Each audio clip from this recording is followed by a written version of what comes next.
दोस्तों अभी हमने रिसेंटली एक एफडी के ऊपर डिटेल्ड वीडियो बनाया था जिसमें अब जो है करंटली रिटर्न बहुत ही कम हो चुका है। आप सभी का उस वीडियो पे बहुत अच्छा रिस्पांस देने के लिए धन्यवाद। लेकिन आपका उसी में एक क्वेश्चन भी आ रहा था कि लॉन्ग टर्म के लिए एक सिक्योर्ड इन्वेस्टमेंट के बारे में बताओ। तो आज हम लेकर आ गए हैं एक कंप्लीट पीपीएफ के ऊपर detailed video. Public provident fund, वैसे तो इसके काफ़ी सारे बेनिफिट्स हैं लेकिन मेजर इसके 3 बेनिफिट हैं। एक है सिक्योर्ड इन्वेस्टमेंट, दूसरा है टैक्स फ्री रिटर्न, उसी के साथ साथ ये लॉन्ग टर्म इन्वेस्टमेंट भी है।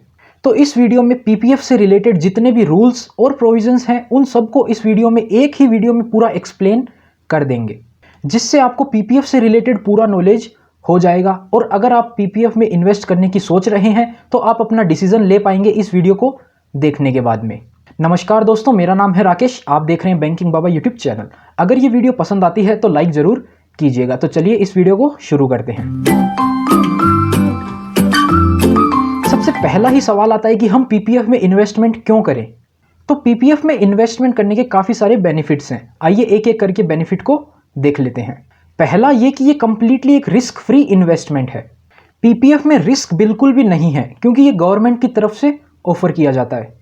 एंड इसमें जो भी आप अमाउंट इन्वेस्ट कर रहे हैं वो कंप्लीटली सेफ है, एज वेल एज आपको जो भी इस इन्वेस्टमेंट के ऊपर रिटर्न मिलेगा वो भी पूरी तरीके से सिक्योर्ड है। दूसरा जो बेनिफिट है वो है टैक्स का। पीपीएफ एक ईईई कैटेगरी का इन्वेस्टमेंट है। ईईई मतलब एग्जेम्प्ट कैटेगरी का इन्वेस्टमेंट है। अब इसमें 3 ई का मतलब यानी कि आप पीपीएफ में जो भी पैसा इन्वेस्ट करेंगे वो पूरी तरीके से एग्जेम्प्ट है, उसके ऊपर कोई भी टैक्स नहीं लगता है। यानी कि पीपीएफ में आप जो भी अमाउंट इन्वेस्ट करते हैं उसकी आपको डिडक्शन मिल जाती है, उसके ऊपर आपका कोई भी टैक्स नहीं लगता है। जो डिडक्शन है वो मिलती है सेक्शन 80C के अकॉर्डिंग, जिसकी मैक्सिमम लिमिट होती है 1.5 लाख रुपए की। मींस अगर आपकी टोटल इनकम 10 लाख रुपए है और आप 1.5 लाख रुपए पीपीएफ में इन्वेस्ट कर देते हैं तो आपकी जो टैक्सेबल इनकम है, यानी कि जिस इनकम के ऊपर टैक्स लगेगा वो 10 लाख में से 1.5 लाख कम हो जाएगी, यानी कि 8.5 लाख रुपए की इनकम पे ही आपका टैक्स लगेगा। सेक्शन 80C की जो मैक्सिमम लिमिट है वो है 1.5 लाख रुपए, यानी कि अगर आप 2 लाख रुपए भी पीपीएफ में इन्वेस्ट करते हैं तो भी आपको 1.5 लाख रुपए की ही डिडक्शन मिलेगी, 2 लाख रुपए की डिडक्शन नहीं मिलेगी। ये हो गया फर्स्ट ई का मतलब। सेकंड ई का मतलब है पीपीएफ पे जो आप इन्वेस्ट करते हैं उसके ऊपर जो आपको रिटर्न मिलता है इंटरेस्ट के रूप में वो भी कंप्लीटली टैक्स फ्री होता है, उसके ऊपर भी कोई टैक्स नहीं लगता है।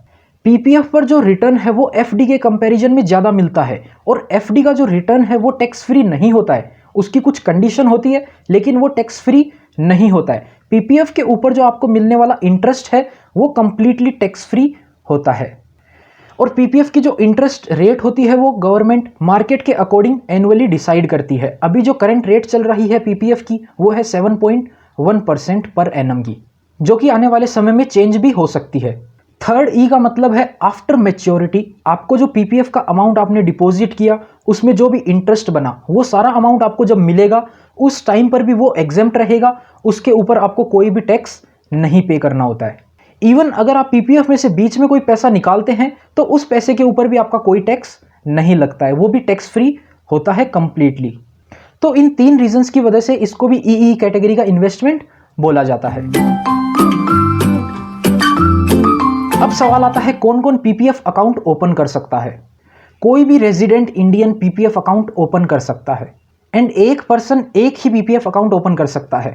एक पर्सन एक से ज़्यादा पीपीएफ अकाउंट ओपन नहीं कर सकता है, वो आपके ऊपर डिपेंड करता है आप कौन सी बैंक में अकाउंट ओपन करवाते हैं। एंड आप चाहें किसी माइनर का अकाउंट ओपन करना तो आप माइनर का अकाउंट भी ओपन कर सकते हैं, लेकिन वो माइनर का अकाउंट कोई उसका गार्जियन ही मैनेज करेगा।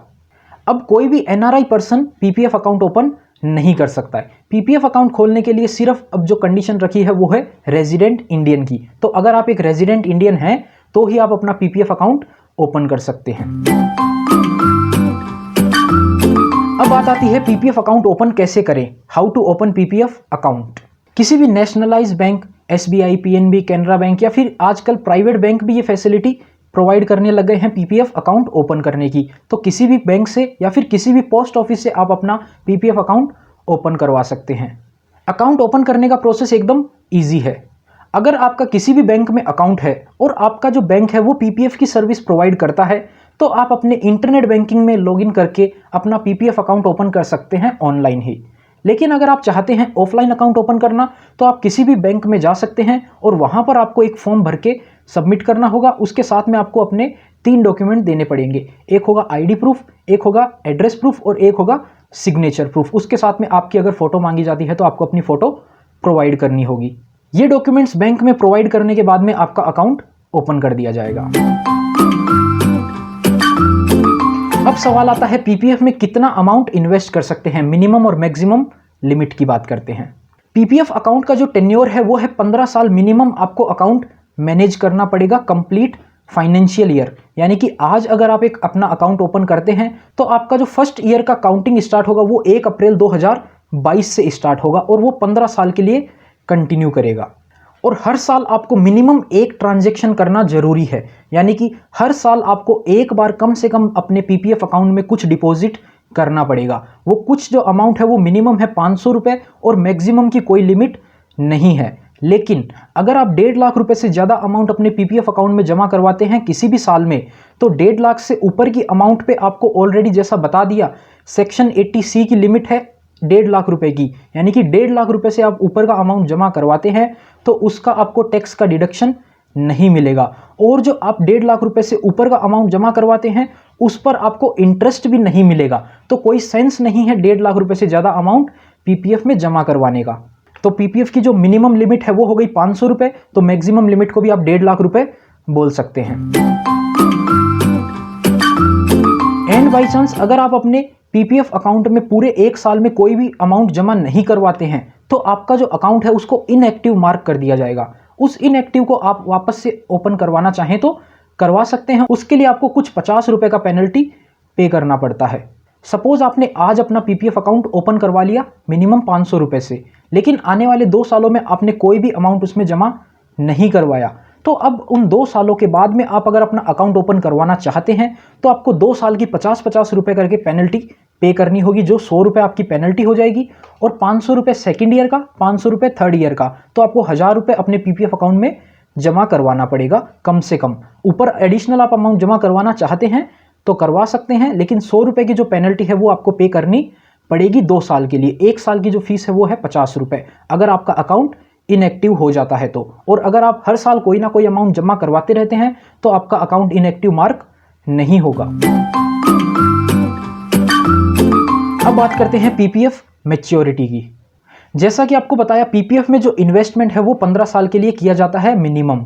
एंड जैसे ही आपके 15 साल कंप्लीट हो जाते हैं तो आप अपना अकाउंट क्लोज करवा के अपना पैसा विड्रॉ कर सकते हैं। लेकिन अगर आप चाहते हैं कि 15 साल का पीरियड आप और कंटिन्यू करना, तो आपको 1 से 1.5 साल पहले ही अपने बैंक को इन्फॉर्म करना होगा कि हमें ये अकाउंट एक्सटेंड करना है, तो आप अपना अकाउंट एक्सटेंड करवा लेंगे। ये अकाउंट एक्सटेंड 5 साल के ब्लॉक में होता है, यानी कि 15 साल में आप अपना अकाउंट मैच्योर करवा सकते हैं, नहीं तो आप 20 साल में करवा सकते हैं या फिर 25 या फिर 30। ऐसे करते करते आप 5 साल के पीरियड के लिए अकाउंट को इंक्रीज भी करवा सकते हैं। इसकी कोई मैक्सिमम लिमिट नहीं होती है, लेकिन मिनिमम 15 साल के लिए इस अकाउंट को आपको मेंटेन करना पड़ेगा। अब अगर आपको 15 साल से पहले पैसे की रिक्वायरमेंट हो गई तो आप उस पीपीएफ के ऊपर लोन ले सकते हो या फिर आप उसका पार्शियल विड्रॉवल कर सकते हो। 2 ऑप्शन आपके पास अवेलेबल होते हैं। अगर आपने पीपीएफ अकाउंट ओपन किया और आपको कुछ समय के लिए पैसे की रिक्वायरमेंट हो जाती है तो आप अपने पीपीएफ अकाउंट के ऊपर लोन ले सकते हैं। पीपीएफ अकाउंट के 2 फाइनेंशियल ईयर कंप्लीट होने के बाद में तीसरे से लेकर 5वें साल के बीच में आप लोन की फैसिलिटी ले सकते हैं, जिसमें आपके डिपॉजिट का 25% अमाउंट आपको लोन पर मिल सकता है। और अगर 6 साल कंप्लीट होने के बाद में 7th to 15th ईयर के बीच में आपको पैसे की रिक्वायरमेंट आती है तो आप पार्शियल विड्रॉवल कर सकते हैं अपने पीपीएफ अकाउंट से, जिसमें आपको अप टू 50% का अमाउंट आपको मिल सकता है। एंड पार्शियल विड्रॉवल की जो फैसिलिटी है वो आपको 1 साल में एक बार ही मिलती है। तो ये थे पीपीएफ के काफ़ी सारे बेनिफिट्स। रिस्क फ्री इन्वेस्टमेंट है, लॉन्ग टर्म बेनिफिट्स है, बीच में पार्शियल विड्रॉवल की भी फैसिलिटी मिलती है, 80C की डिडक्शन भी आप ले सकते हैं और लोन की भी फैसिलिटी आपको मिल जाती है। अब इन्हीं सब बेनिफिट के साथ साथ एक बेनिफिट और मिलता है जो कि एक हिडन बेनिफिट है, काफ़ी लोगों को उसके बारे में नहीं पता होता है, जो होता है कंपाउंडिंग इंटरेस्ट का। आइए इसको समझते हैं एक एग्जाम्पल के थ्रू। ये देखिए आपके लिए एक कैलकुलेशन शीट बनाई है हमने पीपीएफ के इंटरेस्ट की। अगर आप 7% की रेट पर 15 साल के लिए इन्वेस्ट करते हैं, क्योंकि अभी जो रेट है वो है 7.1%, तो अपन ने 3 अलग अलग कैटेगरी बना दी है, एक 7% की, एक 7.5% की और एक 8% की। अगर आप 15 साल के लिए 1,000 रुपये सालाना डिपॉजिट करते हैं, एनुअली आप 1,000 रुपये डिपॉजिट करेंगे 15 साल तक, तो आपके 15,000 टोटल डिपॉजिट हो जाएगा और उस पर आपको जो इंटरेस्ट मिलेगा वो है 25,000 रुपये का। और 15 साल बाद आपको मैच्योरिटी अमाउंट जो टोटल मिलेगा वो 40,129 रुपये के करीबन मिल जाएगा। और अगर आप यही रेट अगर 25 साल के लिए आप इन्वेस्ट करते हैं इसी रेट पर, और आप जो अमाउंट डिपॉजिट करते हैं वो है 1,50,000 रुपये, तो 1,50,000 रुपये आप 25 साल तक डिपॉजिट करेंगे तो टोटल डिपॉजिट आपका 22.5 लाख रुपए का हो जाएगा। और 22.5 लाख के ऊपर आपको 94 लाख रुपए का इंटरेस्ट मिलेगा। जो टोटल मैच्योरिटी अमाउंट है वो 1 करोड़ से भी ऊपर की हो जाएगी। सेम इसी प्रकार अगर आप 7.5 की रेट पर देखेंगे तो हमने कैलकुलेशन कर रखी है, 8 की देखेंगे तो हमने कैलकुलेशन आपके लिए कर रखी है। अगर आप यहाँ पर कुछ भी चेंज करके अपने हिसाब से कैलकुलेशन करके देखना चाहें तो आप कर सकते हैं। सपोज आप 8% का रेट चल रहा है और आप 20 साल के लिए इन्वेस्ट कर रहे हैं, अगर आपको 20 को करना यहाँ पर 15, तो आप देख सकते हैं आपका टोटल कैलकुलेशन चेंज हो जाएगा, यानी टोटल डिपॉजिट हो जाएगा आपका 7.5 लाख और इस पर आपको इंटरेस्ट मिलेगा 13 लाख रुपए का। टोटल मैच्योरिटी पे अमाउंट आपको 21 लाख रुपए की मिलेगी। तो आप इस कैलकुलेशन शीट को डाउनलोड करना चाहते हैं तो वीडियो के डिस्क्रिप्शन में आपको लिंक मिल जाएगा, आप इस शीट को वहां से डाउनलोड कर सकते हैं और अपनी कैलकुलेशन खुद से करके देख सकते हैं क्या आप प्लानिंग कर रहे हैं। अगर आपकी एज आज 35 साल की है और आप 1.5 लाख रुपए आज से ही सालाना इसमें डालना स्टार्ट करते हैं तो रिटायरमेंट की एज 60 साल तक आपका जो ये कॉर्पस फंड है 1 करोड़ से भी ऊपर का हो जाएगा। जैसा कि आप देख सकते हैं आपके सामने ये कैलकुलेशन की हुई है। आपको इसमें कोई एडिट करना है डाउनलोड कर सकते हैं इस शीट को, आपको डिस्क्रिप्शन में इसका लिंक मिल जाएगा। अगर अभी तक आपने पीपीएफ में अकाउंट ओपन नहीं करवा रखा है तो मैं आपको यही सजेस्ट करूंगा कि आप पीपीएफ अकाउंट अपना ओपन करवा लीजिए, क्योंकि लॉन्ग टर्म होने के साथ साथ रिस्क फ्री इन्वेस्टमेंट भी है, सिक्योर्ड भी है और उसी के साथ साथ मिनिमम अमाउंट आप 500 रुपये से भी स्टार्ट कर सकते हैं। अगर आपको ये वीडियो पसंद आई हो तो लाइक कीजिएगा, शेयर कीजिएगा अपने दोस्तों और फैमिली के साथ में। इसी टाइप का डिटेल्ड वीडियो हमने एफडी के ऊपर भी बना रखा है, अगर आपने वो वीडियो अभी तक नहीं देखा है तो यहाँ पर क्लिक करके आप वो वीडियो देख सकते हैं। और आपने हमारे चैनल को अभी तक सब्सक्राइब नहीं किया है तो यहाँ पर क्लिक करके हमारे चैनल को भी आप सब्सक्राइब कर सकते हैं।